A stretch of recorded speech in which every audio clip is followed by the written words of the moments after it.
गणपते नमः। गणेश पुराण। पार्वती द्वारा शनेश्वर को वर प्रदान करने का अध्याय सुनिए।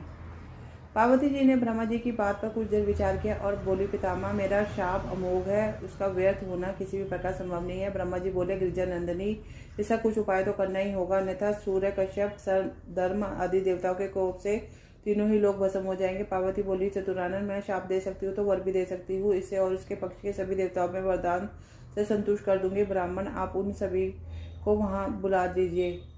सूर्य आदि सभी वहां बुला लिए गए। उन्होंने आकर जगत जननी के चरणों में प्रणाम किया और जय जयकार करते हुए बोले, परमेश्वर कृपा करो, इस निर्दोष शनिश्चर को अनुग्रहात्मक दृष्टि से निहारिए।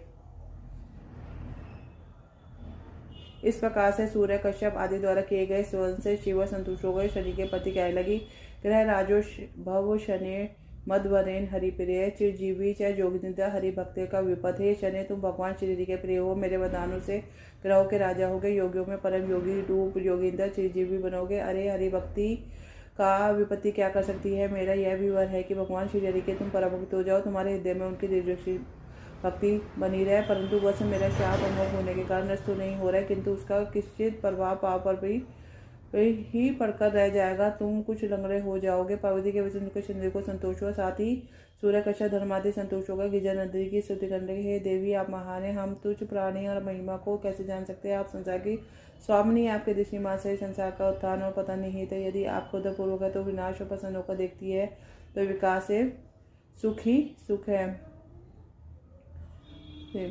हमारा जगन्नी हम पर ऐसी कृपा करें कि हम आपके चरणों में सदैव याद रखें। आप मातेश्वरी का अनुग्रह निरंतर प्राप्त करते रहे, हम पर कोई विपत्ति न आवे, हम किसी प्रकार के दुख न पड़े, आपकी ऐसी कृपा हमसे हमारा कल्याण निहित हो।